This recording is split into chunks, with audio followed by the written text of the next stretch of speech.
Ndabaramukije bakunzi ba televiziyo Ibidukikije TV, ikaze mutega amatwi inkuru y'uno munsi twabateguriye. Ngo ibiti bingana imiliyoni 4,668 ngo nivyo vyatewe n'ishengero Anglikani mu Burundi.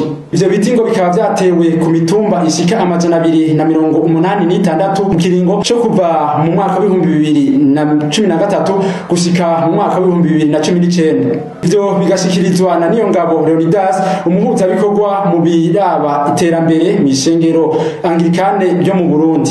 Ivyo akaba yabishikirije mu gihe hariko hategwa umukono ku masezerano yo gukorana hagati y'ishengero Anglikani hamwe n'urunani Laudatos hari kwigenekezo rya 24 Gitugutu mu mwaka wa 2020 ku cicaro gikuru c'ishengero Anglikani mu Burundi. Ni inkuru ya mugenzi wacu Florence Manirakiza. Kiringo c'imyaka 6 gusa imitumba 286 niyo hatewe ko ibiti n'ishengero Anglikani ngo rifashe mu gukingira ibidukikije. Ibiti vyatewe ngo vyose bigashika ku miliyoni 4,668. Ivyo biti ngo bikaba vyatewe ku matongo 125 y'ishengero Anglikani, 9 y'ishengero ya Katolika, 18 y'ishengero ya Pentecote na 50 yegukira amashure yisumbuye na mato mato ari aho ishengero Anglikani isanzwe rikorera mu Burundi, nkuko bishikirizwa na Leonidas Niyongabo ajejwe ibiro vy'iterambere mw'iryo shengero. Twarateye hafi miliyoni 4,668.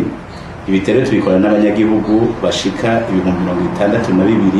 62,573. Twarateye ku misozi ingana 186. Turatera ku matongo y'abagishengero Anglikani ashika 125.